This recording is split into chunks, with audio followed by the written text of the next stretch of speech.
dari ibu kami, Ghea Panggabean. Dan kalau show ke luar negeri dan lain sebagainya dia selalu ikut.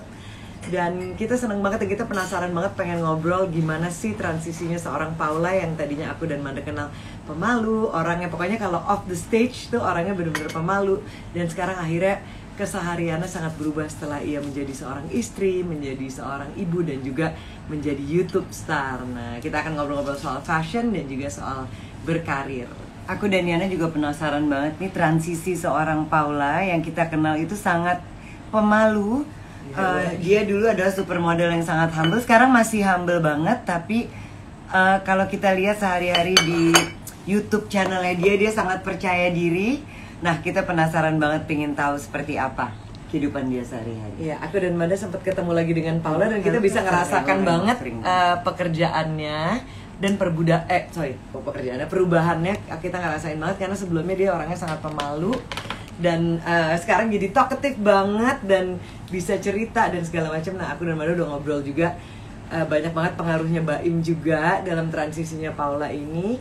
Nah, makanya aku dan Manda penasaran udah lama nggak ngobrol heart to heart. Hari ini kesempatannya. Yang belum tahu juga nanti kita akan tanya bagaimana Paula bisa memutuskan akhirnya Baim lah jodohnya dia. Sampai sekarang ada baby Kiano yang sangat lucu. Penasaran banget nih pengen ngobrol-ngobrol gimana kehidupan sehari-hari Paula bersama Kiano dan juga Baim. Dan apa plan-plan mereka ke depan. Nah, buat teman-teman yang baru join, jadi tema kita hari ini adalah From Supermodel to Supermom. Nah, kenapa tema kita hari ini everything yang super-super? Karena kita juga terinspirasi oleh superhero. Nah, karena sebentar lagi adalah tanggal 17 Agustus kemerdekaan Indonesia. Jadi kita akan ngomongin tentang all the superwoman dan juga bagaimana mereka berkarir. Dan juga nanti di Soulful Sunday mendatang di hari Minggu. Ini kita juga udah absen lebih dari 2 minggu. Dan udah banyak banget yang nanyain. Tema kita juga akan sesuai dengan tema kemerdekaan. Kita akan ngomongin tentang Freedom for Women. Nah, itu narasumbernya juga bakalan seru. Ada Hana Al-Rashid dan juga Era Sukamto. Karena kita sudah absen selama 2 minggu, jadi kita Soulful Sunday-nya langsung 2 narasumber, ya kan ya? Kita mau nyobain format baru. Ya. Jadi kita akan bahas satu topik dengan 2 narasumber. Nah, hari ini aku dan Yana menggunakan baju dari Ghea Resort. Ini masih sneak preview. Ini adalah Borneo Collection dan print ini adalah Pygmy Elephant, yaitu gajah di Kalimantan yang sekarang sudah hampir punah. Jadi mungkin nggak banyak yang tahu bahwa di Kalimantan juga ada gajah namanya Pygmy Elephant dan sekarang tinggal sekitar 30-50 ekor ya. 30-80 ekor. Adanya tepatnya di Kabupaten Nunukan, Kalimantan Utara. Nah, aku dan Manda belum sempat tuh ke sana. Tadinya sebenarnya waktu mau terinspirasi bikin print dan baju ini pengennya fotonya di sana dan juga mencari inspirasi ke sana, tapi apa daya kemarin masa PSBB dan pandemi jadi harus tertunda. Cuman bajunya kita tetap bikin dan harusnya kita launching di Indonesian Fashion Week di April yang lalu, tapi kayaknya diundur dan mudah-mudahan bisa terjadi di Oktober ini. Dan ini adalah sneak previewnya dari koleksi Borneo, koleksi Borneo atau Safe Borneo. Nah, kita keluarin kemarin sneak preview di Hari Gajah Dunia dengan print gajah Pygmy Elephant ini. Ini adalah gajah langka dari Kalimantan. Nah, kita sambil nunggu Paula. Mana nih Paula nih? Ya, aku sudah WhatsApp. Dia bilang tunggu sebentar lagi dia akan join. Sambil menunggu Paula, kita say hello dulu sama semua yang udah masuk di sini. Hai Tante Rati. Halo Tante, how are you? Ada Lala Siregar. Oh, ada Hari nih. Hari Perbawa. Ada Hagai Pakan. Halo Hagai. Dimana sih Hagai? Udah lama gak ketemu. Itu siapa lagi? Oh iya, ada juga Om Triawan Munaf. Halo Om, apa kabar? Ada Agung Din, terus banyak nih teman-teman di sini. Nah, teman-teman jangan kemana-mana dulu karena sebentar lagi kita akan ngobrol-ngobrol dengan Paula Verhoeven. Dia adalah seorang supermodel turn into supermom dan juga sekarang adalah YouTube star. Nah, kita akan ngobrolin mengenai transisinya Paula dari seorang supermodel yang pemalu menjadi sekarang kesehariannya berubah total menjadi seorang ibu dan juga seorang istri dari Baim Wong dan Kiano Tiger Wong. Oh, di sini juga ada Mbak Diah Permatasari. Hai Mbak Diah. Apa kabar? Nah, tune in terus sampai selesai karena kita biasanya akan selalu buka untuk 3 sampai 4 penanya dan hari ini hadiahnya adalah masker dari Gea. Cuman spesial hari kemerdekaan kita bagi-baginya masker merah dan putih. Nah, ini siapa ada nih juga yang Michael beruntung? Kools. Hai Michael, apa kabar? Udah lama gak ketemu. Nah, ini kita masih nungguin Paula nih belum join. Manda mau WA dulu. Ada Agung juga. Nah, teman-teman, biasanya nanti di akhir kita akan buka sesi tanya jawab. Boleh nanya apa aja ke Paula. Anything seputar modeling, seputar menjadi YouTube star, seputar menjadi seorang istri. Dan kita akan kasih 3 hadiah untuk penanya terbaik. Halo Tante Rati. Hai Tante, hai Nyaksi. Ada Nyanya juga, hai Nyanya. Nih aku tadi masih udah WhatsApp, katanya tunggu sebentar, apa aku telepon aja ya? Nah teman-teman yang baru join, kita hari ini akan ngobrol-ngobrol dengan Paula Verhoeven dengan tema From Supermodel to Hai Supermom. Paula. Oh udah masuk? Oke. Diana ya. Oke, see you. Oh, ada pertanyaannya.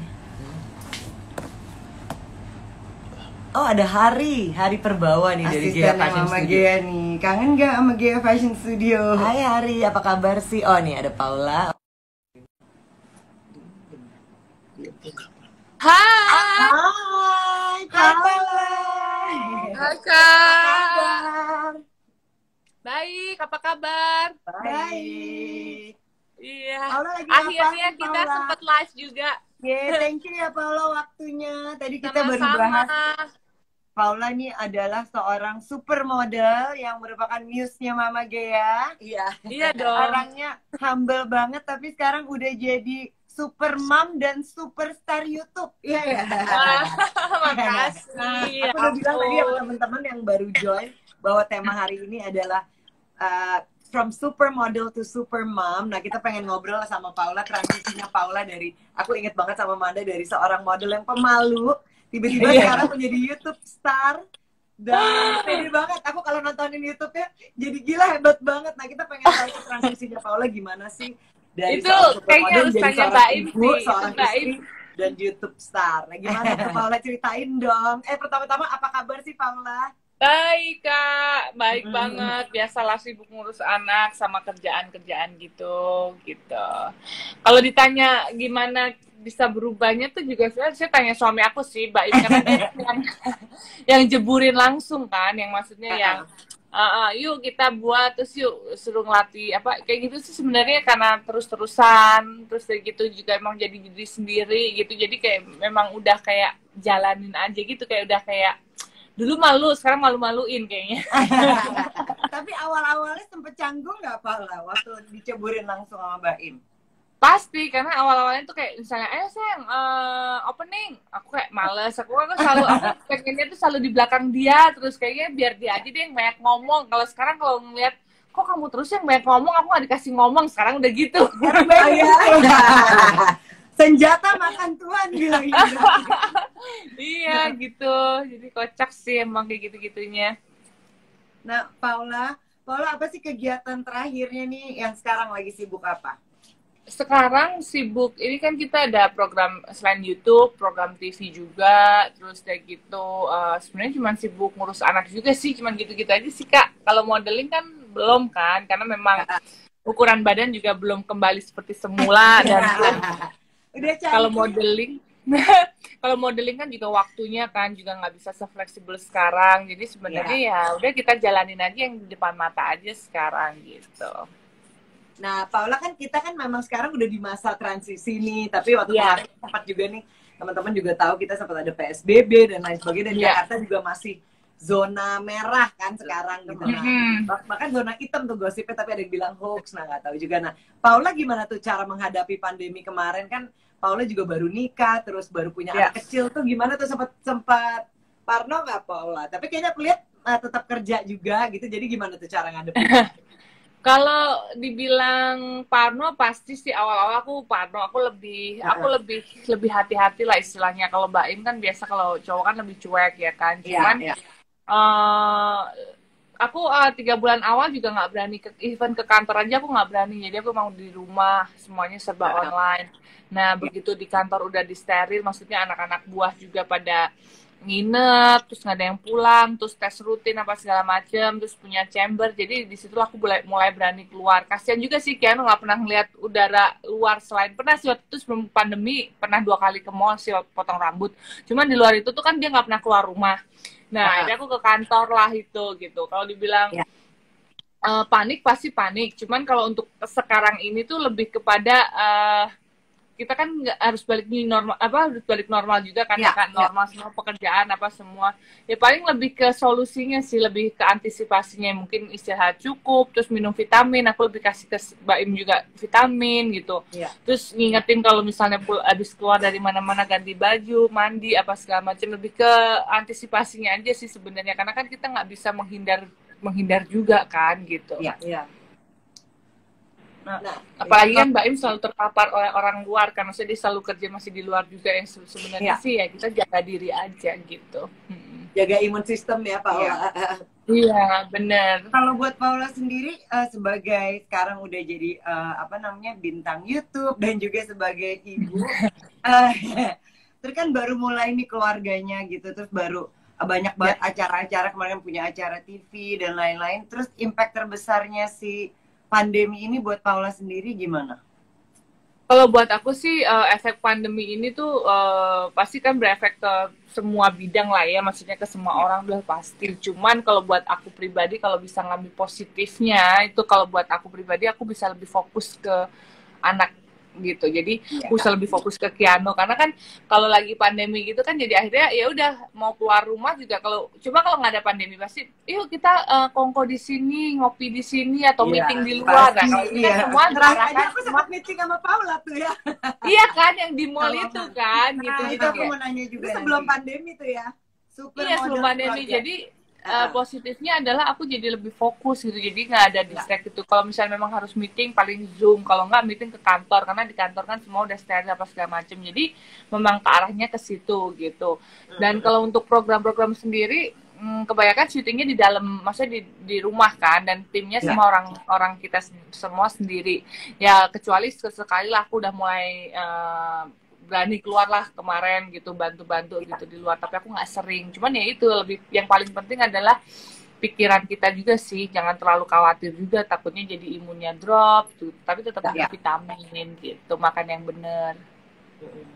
Nah Paula, aku kan inget nih sebelum pandemi aku dan Manda juga sempat interview rumahnya Paula sama Mbak Im. Oh iya, banget itu lihat closetnya Kiano dan Paula dan Mbak Im. Nah di situ waktu itu aku inget lagi renovasi, terus tim YouTube-nya juga masih ada yang di bawah dan segala macam. Dan terakhir aku sempat lihat tuh, ikutin dari Instagram dan diceritain juga sama teman-teman udah punya kantor sekarang. Nah itu gimana sih ceritanya? Seru, dan itu terjadinya gimana? Dan kantornya dekat rumah atau gimana tuh Paula? Dekat rumah kantornya, jadi aku bisa ke sana.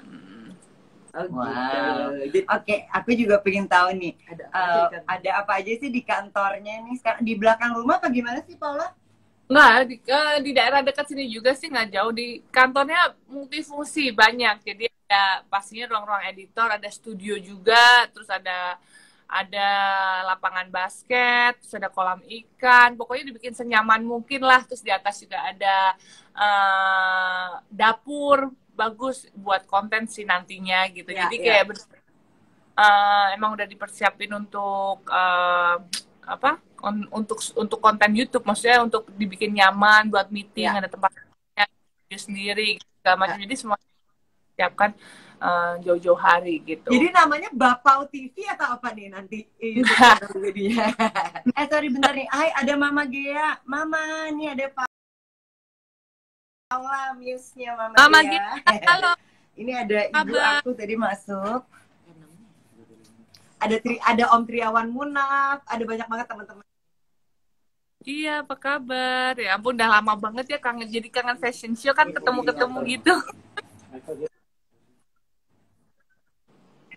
Kapan fashion show lagi Kak, Mama Gia? Ya, halo. Segera ya, Segera ini ya, kan kita Paula kan harus ikut. lagi mau launching 40 tahun nih bukunya, tapi kalau untuk Oh acara iya, gedenya karena masih masa PSBB ini, jadi kayaknya diundur. Tapi launchingnya sih insya Allah akhir bulan ini harus ada Paula ya, karena isinya iya Paula dong loh pasti. banyak. Banyak isinya, banyak Paulanya. Kemarin kan pakai baju waktu Mbak Im menang kan pakai baju Mama G ya. Iya, jadi Nah itu, bawa lak ya baju Mama Gea. Iya dong. Katanya Kayak udah 40 tahun Gea harus ada Paula tuh kata Mama tuh. oke. nah ini Paula ini kan Fashion Friday ya. Aku juga pengen nanya nih waktu kemarin mau ke acara itu kan Paula minjem baju, ngobrol lab atau beli baju atau styling. Kamu bener-bener ngomongnya Paula sendiri yang menghubungi aku. Mau tahu dong nih kalian berdua nih Mbak Im sama Paula saling men-styling each other atau gimana nih? Kalian Enggak lah, udah pasti aku lah. Stylist apa gimana? Aku pasti kalau Mbak emang nggak mau pusing dia, kalau dia mah nggak mau Oke, pusing jadi yang ada. kamu adalah stylist untuk kalian Bapak berdua ya? Iya, kalau Mbak Im mah udah pasti kalau bisa disediain wardrobe aja gitu kan. Cuman kan aku kan beres selalu ya. pokoknya selama aku sama Mbak Im ya semuanya aku yang ituin, yang styling. Even dia waktu itu ada acara di mana tuh di Amerika aja tuh aku langsung nyariin yuk cari baju yang bener apa kan dia waktu itu buat basket kan ya diundang NBA itu jadi nggak setengah-setengah gitu loh ya kan kadang-kadang kan dia kan suka warnanya tabrak lari apalah pokoknya taste-nya beda lah emang gitu kan kalau aku saya bagusan ini deh coba ini deh untungnya sih dia oke-oke aja gitu. Paula, tapi berarti karir kamu sebagai model ada untungnya juga dong ya sekarang kan semua desainer. Iya, iya ada untungnya jadi kayak apalagi dulu waktu pas ini kan pre-wedding juga kan semua desainer kan ada bajunya juga jadi biar seru Mbak Im sampai pusing aduh nih foto nggak habis-habis ya foto mulu katanya Biar adil ya. Biar adil. biar ya. adil nikahnya aja kan di tempatnya itu Tribrata ya kan. Iya, bagus banget. Aku mau nanya juga nanti obrolan kita di parkiran. Mau ditanya lagi Iya. biar semuanya bisa dengar juga. Nah, Paula kan kita ngeliat nih selalu fashionable dan always positive, always happy even waktu di masa pandemi. Nah, ada nggak sih tips-tipsnya buat teman-teman di rumah how to stay beautiful and positive and fashionable at home? Sebenarnya kalau dibilang fashionable, kalau aku sih pakai sesuatu yang memang kita suka aja gitu. Maksudnya kayak aku tuh orangnya kan simple, nggak mau ribet gitu. Jadi memang harus disesuaikan sama style kita aja sih. Kita nggak bisa paksain kayak, oh trennya sekarang lagi ini, aku mau ikut-ikutan gitu. Kayak biasanya mungkin bisa bertahan lama kan. Jadi kalau aku lebih kepada kalau style fashion aku sesuatu yang memang buat aku nyaman aja gitu. Yang simple, yang nyaman dan sopan.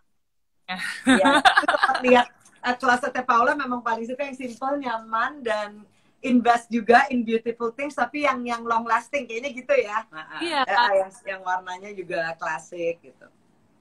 Paling sekarang lebih kepada ini Kak. Paling aku kan orangnya paling warnanya kan gitu-gitu aja ton warnanya. Mungkin sekarang lebih kayak mulailah bermain warna karena kan kadang-kadang dituntut dari suatu produk atau apapun itu kan harus bermain warna jadi lebih kayak berani bermain warna sekarang gitu.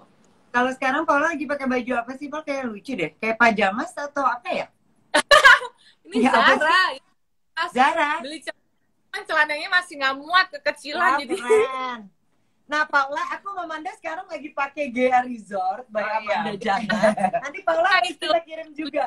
Nah, sebenarnya harusnya dirilisnya di Indonesia Fashion Week, tapi karena pandemi tertunda, jadi kemarin di Hari Gajah Dunia kita keluarin dulu sneak preview yang print gajah. Nanti Paula sama Mbak Im harus pakai ya. Ya, lucu banget, iya. Itu kan aku dapet waktu itu Amanda sama Kak Jana kan kasih waktu pas kesini ya. Tapi bukan senang banget ya. Aku lihat dipakai berapa kali. Nah, Paula, ini balik ke karir kamu waktu masih jadi model ya. Aku ingat Paula kan kalau sehari-hari itu bener-bener yang pemalu, humble kayak tadi Yana bilang. Tapi once kamu udah di atas panggung, kamu udah totally different person. Ya. Nah, itu ada triknya nggak sih? Gimana kamu bisa berubah gitu dari kalau off the runway sama kalau udah di atas panggung? Sebenarnya itu karena jam terbang aja sih Kak. Jadi kan memang kalau kita kan kalau di panggung memang harus percaya diri, terus harus bisa membawakan pakaian dengan baik ya, maksudnya sesuai yang dimau desainer, yang pesan tersebut. Jadi sebenarnya lebih kepada ya percaya diri dan ini aja sih, karena kan kadang-kadang tiap desainer maunya kan beda gitu. Kalau dibilang gimana cara percaya diri, ya itu menurut sekolah udah pasti basic. Jadi kita kalau melakukan sesuatu tuh nggak boleh setengah-setengah gitu. Jadi kita memang harus belajar gimana cara jalan, gimana bawain kain, gimana pakai heels, gimana pakai, kan cara pakai jalan pakai heels dan cats kan beda pastinya kayak gitu. Jadi memang basicnya kuat dulu gitu. Nah, ditambah lagi dengan jam terbang. Dengan semakinnya kita praktis, kita jalan terus gitu. Nah, itu akan membuat kita lebih luas, lebih terbiasa, tahu gimana cara menghandle kalau misalnya keseripet gimana, bawa selendang gimana, kayak gitu-gitu kan. Aku aja udah berapa belas tahun aja kalau di belakang panggung menurut aku ini agak susah, aku tetap di belakang panggung tetap latihan gitu loh. Maksudnya tetap dekat, tetap latihan. Jadi bukan berarti kita lama di situ terus kita nggak ada rasa kayak khawatir, deg-degan, ntar gimana ya gitu, tuh pasti ada kalau memang bajunya. Itu selalu ada ya, deg-degan, semua itu tetap ada ya. Iya. Nah, Paula, kalau 3 favorite itemnya Paula nih, fashion item, yang all time favorite-nya apa yang paling kamu suka? Aku tuh selalu biasanya aku pakai jam. Tapi kalau terakhir-terakhir karena jam waktu favorit itu apa mereknya? Menurut good product nggak sih? Apa aja yang penting aman. Jadi jam. Tapi terakhir-terakhir itu suka suka males pakai jam karena kan memang jarang keluar kan ya. Jadi suka lupa. Kalau dulu kalau ketinggalan jam itu wah bisa stres. Terus sunglasses. Jam itu karena seneng ngelihat jam, seneng on time gitu, apa cuman seneng rasanya aja keren gitu? Kan saya ini jam berapa, kalau ngeliat handphone tuh kayak gimana, kayak automatically tuh kayak ini jam segini. Sering aktif gitu, foto apa, jadi kalau ngeliat ini harus jam berapa gitu, set gitu, padahal gitu. Terus sama ini kacamata, sunglasses. Wow. Kalau gitu harus dikirimin sama aku. Plus patch, pesan jadi jam, kacamata, terus apa lagi yang favorite? Apalagi ya fashion item apa ya? Enggak ya? Oh iya sih, tapi maksudnya kalau yang selalu aku pakai itu aku yang lebih seneng. Yang selalu apa? Jadi jam? Ya jam, kacamata, paling ini jeans ya. Aku suka pakai jeans gitu karena kan nyaman, ya kan. Bisa ngapa-ngapain gitu, santai gitu. Nah, kalau tadi kan apa? Kalau kacamata kenapa? Karena kalau dulu kan zaman fashion show gitu kan suka kita bangun pagi gitu kan, terus matanya sembah. JR pagi banget ya. Kan banget. Nah, kamu ada nggak sih Paula, dari kamu berapa tahun ya jadi model ya? Dari umur berapa ya? Dari 2001, cuman aktifnya 2007. Jadi sekitar 12 tahun lah aktifnya. 12 tahun, ya 12 tahun. Selama 12 tahun itu ada nggak yang most memorable moment kamu di fashion moment, atau yang memalukan atau yang paling seru? Ada nggak? Banyak. Pernah jatuh mungkin atau apa di panggung? Pernah aku jatuh waktu itu di Senayan City. Waktu itu show apa ya, aku lupa. Gara-gara bajunya kepanjangan, licin, aku pernah jatuh itu sekali. Kedua itu Jakarta Fashion Week yang waktu pas kapan itu yang aku diangkat di tandu itu. Jadi kayak semua tuh yang berat-berat, yang susah-susah tuh aku udah cobain. Di Paula ya? Cobain ada seru. Ini bukan yang pernah jatuh? Iya bener. Bajunya ribet ya, panjang. Ini bajunya siapa ya? Didi ya? Didi. Didi Budiarjo. Pak itu. Didi Budiarjo. Ya? Oh iya Mas Didi kayaknya. Iya benar-benar. Terus yang ditandu waktu itu terakhir aku show pakai baju Mas Didi juga ya kalau nggak salah ya, atau siapa ya yang ditandu di Dewi Jakarta Fashion Night. Itu juga deg-degannya ampun itu ternyata nggak gampang ya ditandu gitu jalan terus tiba-tiba turun jalan Paula lagi ada selalu ini kan upper space, Iya. last space. Jadi Karena kamu kamu cantik dan tinggi, kamu pasti kalau nggak ya jadi ratu. itu di belakang itu ada Baim, bukan sih? Gue kayak ngelihat ada tangan orang Ah. kan ya. kan Oh salah bukan. dari kantor. Baim di kantor. Kiano di mana? Nanti mau lihat dong Kiano. Adik aku kayak mau tidur tadi takut sekarang udah bisa guling-guling kan jadi kalau nggak ada yang jagain tuh takut jatuh gitu jadi emang harus ada yang jagain kalau aku tinggal sebentar gitu. Udah bisa ngomong apa nggak? Ya kalau sekarang Kalau berapa ya? 7 bulanan dia sekarang lagi seneng niup suka niup jambak jadi kalau mereka mungkin mereka nyayang ya ngelus tapi digaplok plok gitu lumayan juga sih. Lucu banget, sakit juga ya. Mukanya udah gede gitu ya, udah ngerti kalau di foto-foto aku lihat. Saking bulatnya Bener-bener muka campurannya Paula sama Baim. Dalamnya sih Paula, cuman bentukan luarnya Baim gitu ya. Kayak kotak Paula gitu di ya. dalam Baim. Lucu Iya kan? banget, iya banget. Casingnya Baim, dalamnya Paula gitu ya. Nah, kalau most favorite designer, sebutin dong 3 yang lokal dan internasional. 3 apa? Yang Indonesia berapa? Boleh, yang luar negeri juga. Pastinya Mama Gea dong ya kan. Yeay, Mama Gea. Mama, ada mama mana tuh? KKN ya kita. Banyak pastinya ada Mama Gea, ada Mas Dian, terus dari gitu Seba, banyak yang lokal-lokal yang baru-baru juga banyak gitu. Sebenarnya desainer lokal aku tuh lebih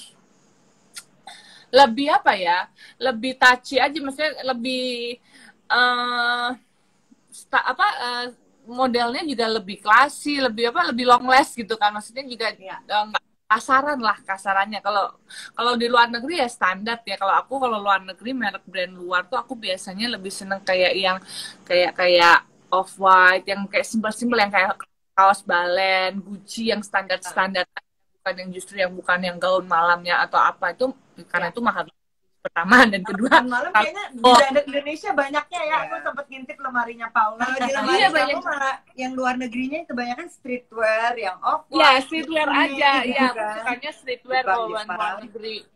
Nah sebenarnya teman-teman kalau mau lihat closetnya Baim sama Paula ada di nanti di channelnya Daughters of Fashion di YouTube juga. Nanti Iya. aku akan upload juga pembicaraan hari ini di Lifestyle One juga sama Paula. Iya. Nah, Paula, kalau misalnya Paula describe your style, how do you describe it? Style kamu tuh apa sih kalau menurut Paula sendiri? Oke, style aku tuh sebenarnya simple, casual, tapi ada touch femininnya juga. Biasanya tuh aku lebih kayak ke aksesoris, mungkin pakai anting, kalung, cincin, jam, gelang, paling kayak gitu aja gitu. Tapi aku lebih bener-bener yang sporty, casual, sama simple aja gitu. Iya. Less is more kalau aku biasanya lebih ke aksesoris mungkin sepatunya dengan touch warna yang gimana atau tas lebih kayak gitu aja tapi kalau untuk pilihan bajunya sendiri itu aku lebih casual lebih santai. Nah tadi kan Manda udah bilang tuh mengenai most unforgettable moment gitu. Nah kalau bagi Paula sendiri di dunia fashion momen yang paling Paula ngerasa oke, ini my highest achievement gitu pas kapan tuh Paula? Waktu jadi model? Pas model ya, itu pas waktu atau aku pas fashion itu aku waktu bisa ke luar negeri. Waktu itu aku bisa ke Milan sama ke Singapura. Di situ tuh ngerasa aku bisa mengalahkan zona comfort aku gitu. Itu kan sebenarnya yang paling susah ya. Maksudnya kayak walaupun di sana make it apa enggak, tapi di sana alhamdulillah sih aku make it karena terus-terusan kan ya, karena kita datang terus, usaha terus gitu kan, hasil itu kan nggak akan bohong gitu. Cuman dengan kita mencoba keluar itu buat diri aku sendiri bahwa aku bisa keluar dari zona comfort di sana, dan di sana banyak banget pelajaran yang bisa kita dapat, kayak lebih banyak bersyukur lagi karena di sana tuh susah banget cari kerjaan, saingannya luar biasa apa segala macam. Jadi kayak lebih kayak balik lagi tuh kayak lebih bersyukur ya kita dari posisi sekarang. Kadang-kadang kan kita suka lupa kan, rasa kita tuh spesial apa segala macam. Jadi pas waktu kita keluar tuh bener-bener kayak buat pelajaran buat diri kita lagi aja gitu. Jadi ya itu ada Nah, berkesempatan bisa kerja di luar itu sih sebenarnya lebih tepatnya. ini ada pertanyaan dari Mama Gea yang discover Paula pertama kali. Siapa ya Paula waktu pertama kali akhirnya bisa menjadi model? Desainer atau siapa yang discover Paula? Sebenarnya itu aku dulu pernah ikut Gadis Sampul 2001. Okay. Cuman kalau desainer yang discover itu dulu tuh aku pernah habis Gadis Sampul aku ikut Mas Ramli almarhum 2002. Wow, nah dari gitu pertama kali mau Om Ramli. Iya, Om Ramli. Jadi aku belajar sama dia, sering diajak-ajakin show. Jadi sebenarnya sama Mas Ramli lah itu yang aku istilahnya badan masih belum terlalu proporsional. Apa banyak pelajaran dari situ, aku banyak belajar make up sendiri, bikin sanggul, pakai kain itu dari Mas Ramli. Karena di sana kan semuanya mandiri ya kan banyak desain model-model senior juga. Jadi disitulah aku banyak belajar gimana cara jadi model. Selain sebelumnya aku juga sekolah Kak. Nah, orang banyak yang menilai kan di Indonesia itu Paula adalah salah satu supermodel yang bisa dibilang nomor 1 ya di Indonesia. Paling top ya. Paling top lah di di antara supermodel di Indonesia. Apa pendapat Paula tentang itu? Kalau pastinya seneng sih, cuman balik lagi kalau kayak misalnya predikat itu tuh emang nggak bisa kita yang create. Kalau kita tuh sebagai istilahnya hanya melakukan yang terbaik aja sih. Sebenarnya kalau aku jadi model ya udah all out semuanya, makanya disiplin bisa punya hubungan baik ke semua orang gitu. Jadi sebenarnya kalau kita hanya bisa berusaha melakukan yang terbaik. Tapi kalau untuk predikat tiba-tiba supermodel nomor 1 segala macam, bukan kita yang mau, tapi orang lain yang memposisikan kita di situ. Ya aku sih terima kasih banyak. Akhirnya Mama Gia juga bilang nih,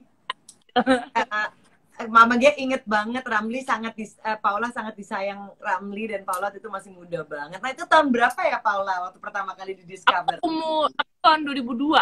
Itu aku habis umur berapa? Ya waktu itu juga ya kan Mama Gia kan aku sering show juga dulu. Iya. Terus yang seru yang kita Mama Gia di luar negeri selalu sama Paula. Kita ke Milan berapa kali? 2 atau 3 kali? Berapa kali ya kita bareng? Ya, 3 kali. Gila gitu tim Milan. Dan aku sama Manda makanya gila ya, Paula dari sependiam itu sekarang jadi wah gila seru banget. Nah itu tuh gimana? Ceritain dong transisinya gimana seorang Paula dari jadi supermodel menjadi seorang istri, menjadi seorang ibu, dan sekarang menjadi seorang YouTube star. Nah, apa yang Paula rasain sekarang nih di titik ini? Sebenarnya sesuatu hal yang baru ya Kak. Jadi sebenarnya enak juga sih. Maksudnya transisinya tuh bener-bener memang pas momennya, memang pas aku istilahnya aku udah puas lah. Istilahnya kalau untuk di bidang modeling aku udah mencapai titik di aku mau. Memang transisinya tuh pas banget karena memang istilahnya bisa memberikan kesempatan yang lain nih model baru untuk berkembang juga gitu lah. Jadi bisa belajar hal yang baru kayak misalnya jadi host, terus untungnya belajar ini sendiri di platform kita sendiri kan, yaitu YouTube kan Mbak. Yang pasti aku berterima kasih sama Mbak Im juga, suami aku yang selalu support, yang aku dulu nggak yakin, nggak pede, dia bilang nggak apa-apa saya, pokoknya jadi diri kamu sendiri, ini. Jadi pasangan tuh juga menentukan kan, dengan kita nggak pede tapi dengan dia support, nggak kok semua orang juga dari nggak bisa segala macem. Jadi ya udah akhirnya nggak ada tekanan, nggak ada pressure, disitulah akhirnya kita jadi ternyata kita bisa berkembang di situ gitu. Kalau ke jadi seorang ibu ya bener-bener memang udah saatnya umurnya ya kan, dan emang senang kayak sesuatu pekerjaan yang baru. Aku tuh jadi seorang ibu dan istri tuh nggak mudah gitu kan Kak, kayak Kak Jana ya kan, Kak Manda baru nikah gitu, sebentar lagi punya anak ya kan, itu emang aku baru ngerasain jadi membagi waktu dan membagi, kalau perhatian udah pasti bisa ya, tapi kalau membagi waktu kayak misalnya anak yang harus full perhatian, apalagi masih bayi, aku nggak pakai babysitter kan, aku handle sendiri itu segitu, ke suami juga segala macam. Jadi emang sebenarnya pekerjaan yang sangat luar biasa. Makanya jadi kalau ngeliat mama aku jadi kayak dulu kalau suka kadang-kadang dikasih tau bantah-bantah, sekarang kayak oh iya aja, karena emang nggak gampang jadi seorang ibu gitu. Iya. Nah, Paula sama Mbak Im ini kan salah satu couple yang kita berdua, kita tahu dua-duanya sebelum kalian pacaran dan menikah, tahu perjalanan cintanya, terus waktu menikah ini kalian dua-duanya berubah jadi lebih baik. Jadi kayak berdua nih bener-bener kayaknya Jodoh ya. jodoh gitu bener-bener. Katanya kan couple yang baik adalah yang bring out the best Bring in out each the other. best in Nah, each ini other. kita bisa lihat Aku banget ingat di nih Paula dan Mbak. obrolan kita di tempat parkir Tribrata. Iya. Doanya Paula nih waktu selama perjalanan cintanya Paula, terus akhirnya apa namanya bisa mendapatkan Mbak Im dan dia adalah jodohnya. Boleh dong di-share lagi ke Oh, teman-teman iya. di sini mungkin yang belum mendapatkan jodoh, gimana sih doanya biar kita bisa kayak Paula dan Mbak Im? Enggak sih, sebenarnya lebih kayak doanya detail. Kak. Maksudnya kayak dulu kan juga ada hopeless di mana kita udah umur 30 tahun kok pasangan selalu dapet yang nggak cocok apa segala macam. Jadi sebenarnya kalau itu berdoanya kita tuh harus detail. Jadi kalau kita mau apa ditulis di situ. Jadi mau seiman, Detail ya Paula, dituliskan ya. Iya, iya. mau tinggi. Nah, kalau Mbak Im doanya salah satunya tinggi, dan yang paling tinggi ya kan. Modal paling tinggi asli. Dia kena tinggi beneran.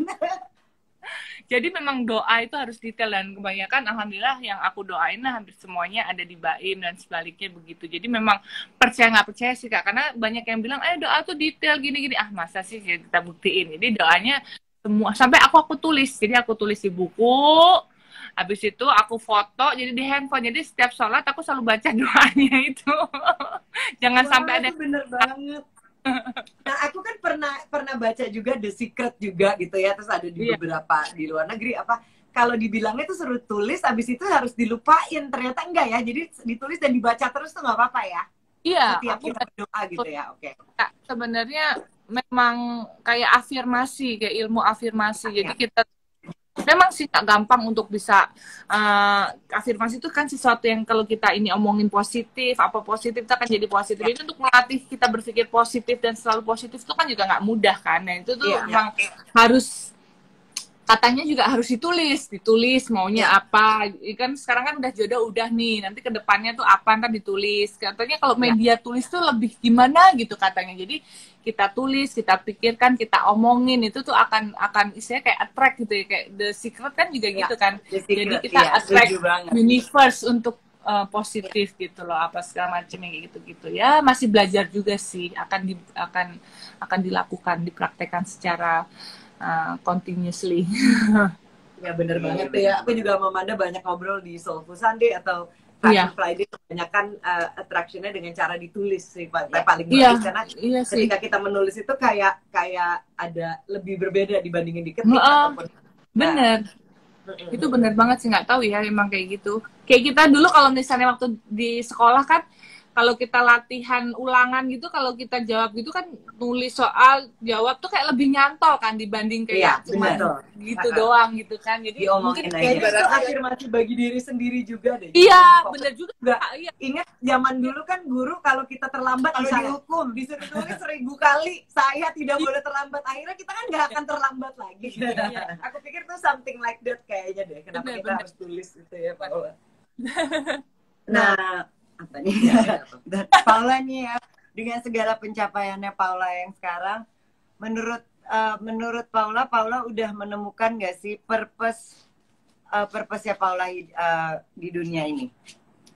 Udah, ya kalau aku sih orangnya bersyukur aja, istilahnya kayak dengan posisi kita yang sekarang, maksudnya apa yang kita udah dapat sekarang sih aku mensyukuri gitu, karena istilahnya kalau buat aku sih simple aja, dengan kita lebih bersyukur mungkin kita akan lebih menghargai setiap momen ya. Kadang-kadang pastilah namanya manusia pasti adalah komplain ini komplain itu, tapi at least kita oh ya ampun, kadang-kadang tuh aku berpikir kalau misalnya apa namanya, biasalah kalau misalnya lagi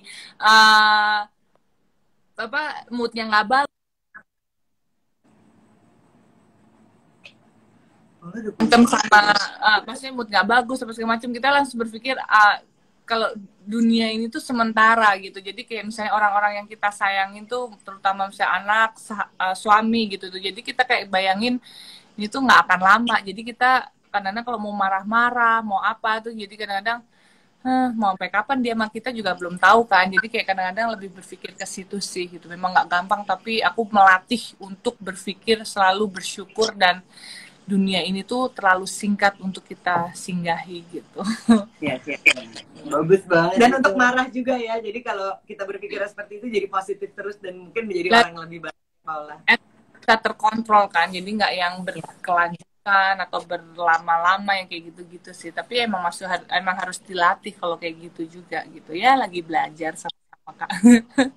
Nah, Paula tuh apa sih perbedaan yang Paula sangat rasakan semenjak Paula menjadi seorang ibu dan menjadi seorang istri? Ada nggak perbedaan di diri Paula yang Paula sangat rasakan, dan juga jadi mungkin apakah semua pengertian yang tadi Paula bilang kan itu udah wise banget ya as a person, itu Paula temukan ketika menjadi seorang istri dan ibu, atau apa nih Paula yang membuat Paula menjadi Paula yang Perbedaan yang banyak pelajaran meredam ego sih, karena kan istilahnya kita kan perempuan yang mandiri ya kan, maksudnya punya karir kita sendiri apa semua. Nah dengan kita menikah, kita punya anak tuh kan sama istilahnya, ego kita tuh kan yang harus dikontrol gitu, dalam arti oke, kodratnya istri itu harus dibawa suami yang harus nurut ya, bisa berbagi, bisa ngobrol, tapi at least kita lebih bisa ngeredam ego. Jadi jangan terlalu ego gitu loh. Pasti itu butuh penyesuaian sih. Awal-awal pasti aku juga nggak gampang untuk itu. Nah, untuk anak juga sama gitu. Kita lebih harus mikirin ke ini anak dibanding kepentingan kita yang kayak gitu-gitu. Bukan berarti kita nggak punya me time, tapi tetap ego sih menurut aku yang paling tantangan. Karena kan itu, apalagi cewek-cewek mandiri ya kan, berkarir. yang biasa hidup independen ya. Itulah ego yang agak sedikit challenge buat kita redam. Boleh tahu nggak siapa nih yang lebih mengatur, Baim atau Paula kalau di rumah? Nah, itu kayak gimana tuh? Aku tuh orangnya juga controller juga sebenarnya, maksudnya karena aku kan anak pertama ketemu anak bungsu kan, jadi sebenarnya aku tuh orangnya tuh, aku punya adik, aku suka ngatur, dan aku kan juga istilahnya aku yang ingin adik-adik aku, jadi aku tuh orangnya ngatur banget gitu. Nah ketemu Mbak Im yang nggak bisa diatur gitu kan, jadi kayak istilahnya ya itulah penyesuaian, tapi nggak apa-apa. Tapi akhirnya kita untungnya sih dalam waktu hampir 2 tahun ini cepet ya menyesuaikannya gitu. Jadi lebih ke ego itu sih, lebih lembut lah, lebih bisa mengikuti arus. Oh ya udah, iya gitu aja sih. Jadi saling meredam ego itu penting banget ya. Terus yang paling berat. Oh, kamu sama sih sama aku, anak sulung sama anak bungsu. Gitu ya, meredam ego ya. Egonya itu. Paula kan sekarang kan dari dulunya juga udah supermodel dan udah terkenal gitu. Tapi kan terkenal di dunia fashion itu dengan terkenal menjadi superstar kayak sekarang di YouTube, beda banget, dan dunia entertainment kan berbeda. Nah, gimana tuh caranya Paula memanage your fame dan cara Paula menghadapinya? Itu semua kan juga pasti ada positif dan negatifnya gitu kan? Iya, kalau aku sebenarnya untuk awalnya pasti sebenarnya aku juga awalnya kan sama artis kan juga gimana ya, tadinya juga takutnya jadi kayak privacy kita nggak ada apa segala macam.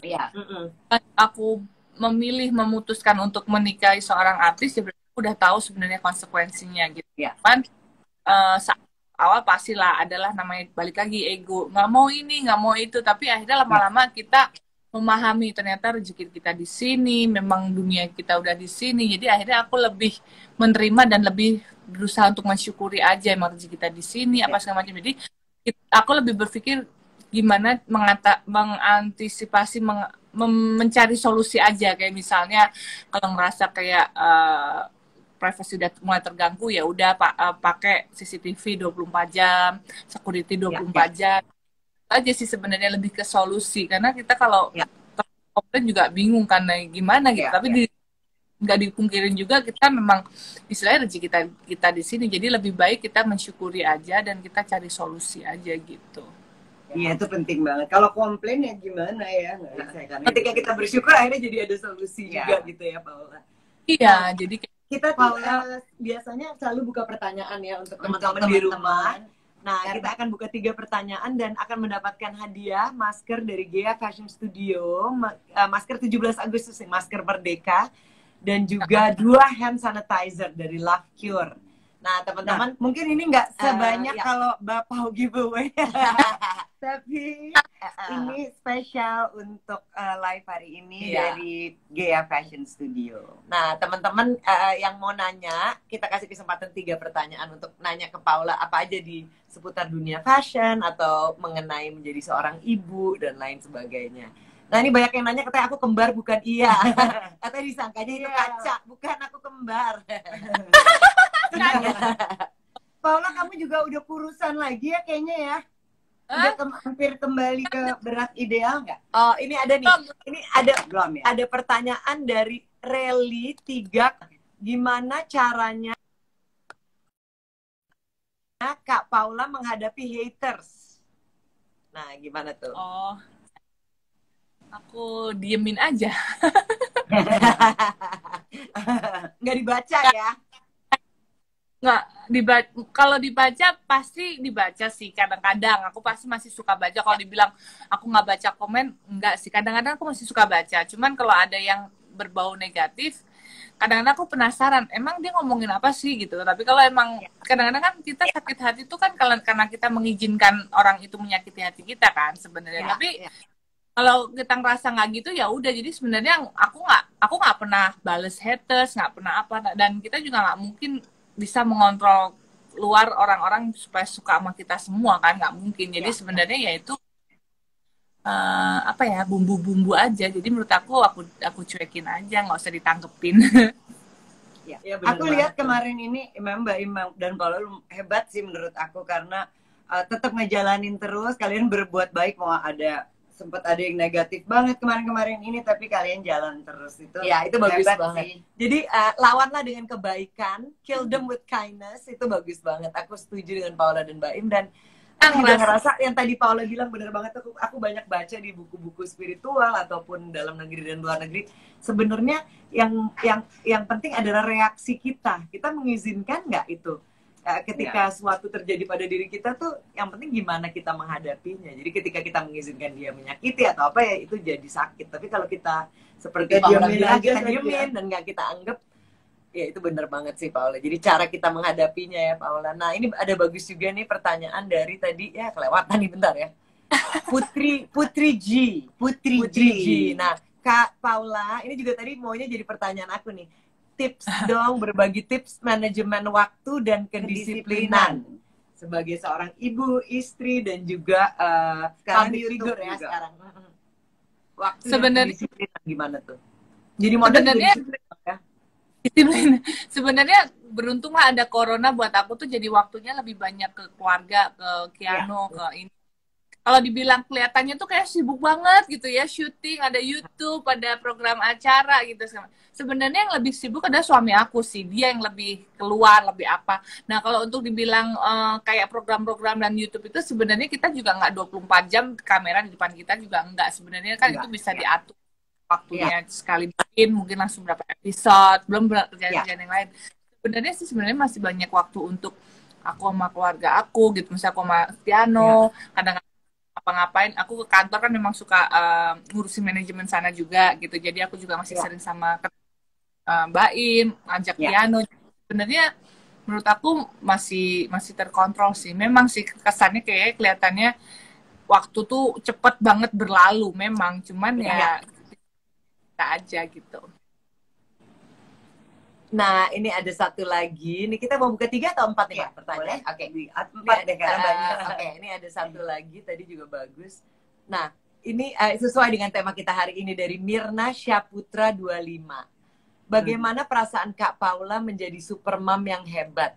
Kasih tips dan semangat dong, Kak, untuk menjadi seorang super mom. Nah, iya, kamu kelihatannya kayak selalu happy nih ngurus bayi. Aku mau dapet tips. Dan nggak ada bete-betenya loh. Orang kalau anaknya masih bayi tuh mukanya kurang tidur, bete, marah-marah. Ini cantik-cantik aja. Hari pertama memang kurang tidur, kayak si Kiano itu bangun pagi apa segala macam. Tapi memang bersyukur banget sih Kak. Aku juga, ya ampun, aku juga nggak tahu. Alhamdulillah banget Kiano itu nggak nyusahin.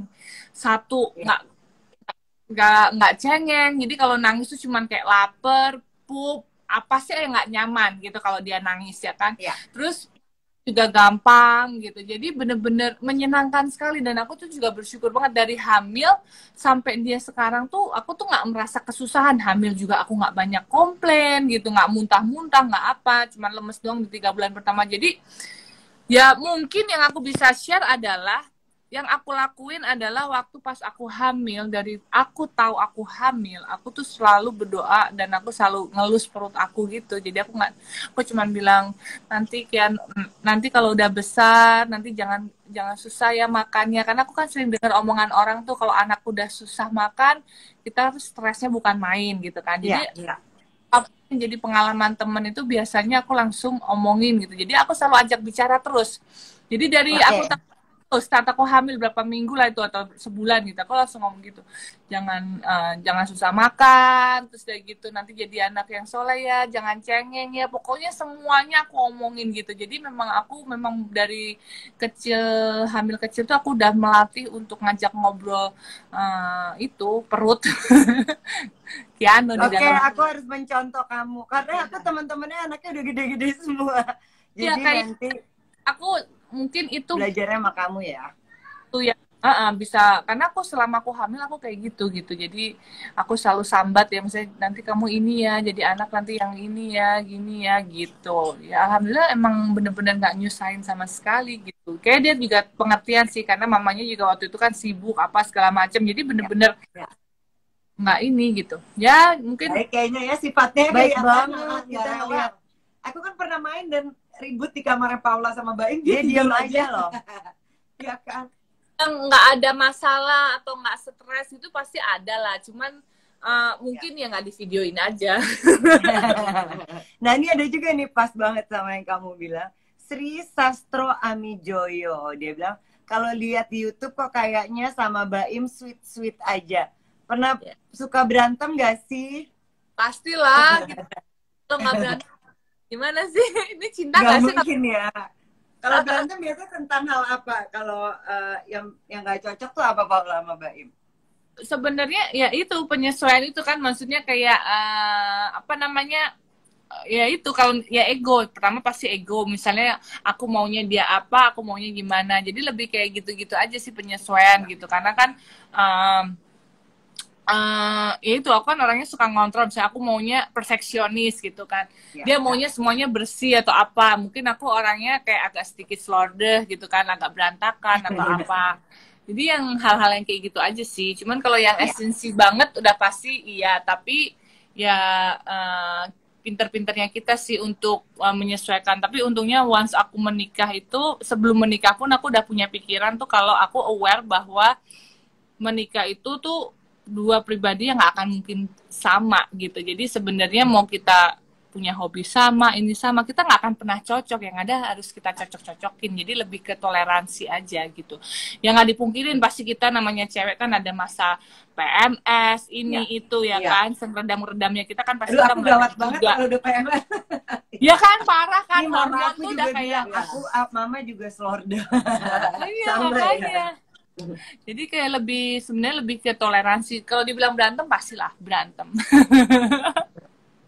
Nah teman-teman, thank you banget. Nanti akan di DM dan kirim hadiahnya buat teman-teman yang tadi udah nanya. Sorry banget nggak bisa bacain semua. Nanti mungkin bisa ada sesi kedua. Kalau Mbak dan Paula harus kedua. Ya, boleh dong. Ya Kak. Makasih lo udah undang aku. 3 pertanyaan terakhir untuk Paula. Ini nih kita mau nanya dong sama Paula. Ada nggak sih dream, ya kan dengan pencapaian Paula sampai sekarang, ada nggak sih dream yang belum tercapai? Dan kalau iya apa? Boleh di-share nggak ke kita? Dream yang belum dicapai, mungkin aku pengen punya merek brand fashion, tapi nggak tahu apa. Cuman kayak pengen punya sesuatu yang nanti collab dong. Iya dong, pasti. Ya kayak lebih kan aku dari orang, aduh Paula mau punya brand gak sih, ada gitu loh. Karena kan aku orang fashion, jadi maksudnya pengen nggak meninggalkan banget. Kalau untuk aktif di itu kan juga nggak mungkin banget ya, waktu kan pasti terkendala oleh waktu, karena kan kakak kan tahu juga kalau misalnya model tuh kan waktunya bener-bener bisa the whole day, bahkan Ya, sehari ya. sebelumnya fitting apa semua. Jadi aku pengen ada kontribusi lah apa gitu di dunia fashion. Ya, salah Ya. satunya kan aku udah punya sekolah juga, Supermodels Ya. Project. Jadi Ya. yang belum itu adalah kepengen punya brand fashion, cuman nggak tahu kapan dan nggak tahu apa. Bismillah. Amin. Mudah-mudahan tercapai. Mudah-mudahan tercapai. Nah, Iya. Paula, ada nggak sih satu hal apa yang selama kan kemarin ini udah PSBB, terus udah gitu setelah pandemi ini ada nggak sih satu hal yang kamu kangen banget tapi nggak bisa lakuin selama pandemi ini? Satu hal pertama apa yang pengen kamu lakuin kalau PSBB atau pandemi ini udah berakhir? Apa yang paling dikangenin juga ya Man ya? Pengen jalan-jalan, pengen jalan-jalan sama Kiano, sama Baim, karena kan kita nggak pernah, apalagi Kiano ya, nggak pernah keluar kan, maksudnya kayak pengen mengenalkan hal-hal baru. Tapi kemarin udah sih kita ke pantai pas segala macam, pengen keluar negeri aja, pengen ke Jepang deh, aku kangen Jepang, nggak tahu kenapa kangen banget. Iya, seru banget. Iya benar-benar cocok Jepang. banget, bisa Cocok ke banget. Disney nggak sih? Seneng Iya, banget ke Disney. Nah, Kalau terakhir ngopi nih kan udah ngopi. Iya, ini mau tanya nih sebelum satu pertanyaan terakhir. Bener gak sih Mbak Im Paula mau pindah rumah? Iya. Dream house terbaru Aku ya. pengen lihat, udah penasaran banget. Emang lagi nyari rumah. Pengen nyari rumah. Emang pertama memang kita pengen punya rumah yang sedikit lebih besar, karena kan pengennya anaknya nanti banyak, nggak cuma satu gitu. Amin. Terus Amin. kedua ya karena udah nggak ada privacy pastinya, jadi pengen pindah rumah gitu. Iya. Lagi nyari Kak. Kita doain segera menemukan dream house-nya dan ditunggu Amin. interviewnya nanti di sana ya Man ya. Iya dong. Paula nih, makasih banyak waktunya. Seneng banget bisa ngobrol Sama-sama. sama Paula. Pengennya next-nya bisa ketemu langsung. Iya Nah, dong. aku dan Manda selalu tanyain ini di terakhir untuk semua narasumber yang kita interview di Fashion Friday ataupun Soulful Sunday. Apa harapan Paula ke depannya? What is your hope?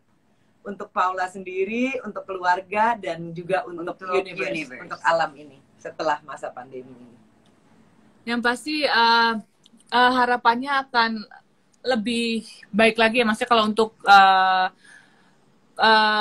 universe pastinya kan balik kayak tadi lagi Kak, kalau kita mengirimkan sinyal yang positif, otomatis positif itu kan akan yang keluar. Cuman kalau untuk harapan buat diri aku sendiri sama keluarga aku, yang pasti ya pengennya semuanya kita jalanin seperti apa adanya, yang terbaik, dan ya tetap dilindungi, minta lebih kesehatan, karena kan menurut aku kesehatan itu lebih penting dari segalanya ya. Dengan kita sehat, yang kadang-kadang kita suka lupa ya, nggak mikirin sehat itu penting, tapi dengan kita sehat kita bisa melakukan hal-hal yang lebih banyak lagi dan lebih bermanfaat ke banyak orang dan diri kita sendiri dan keluarga gitu sih. Amin. Thank you so much. Thank you Paula. Miss you. Jana. See you soon. Dan teman-teman makasih banyak yang udah dengerin. Salam buat Mbak Im, Kiano juga. Mudah-mudahan kita bisa ketemu soon. Iya, kita ketemu ya nanti main-main di kantor.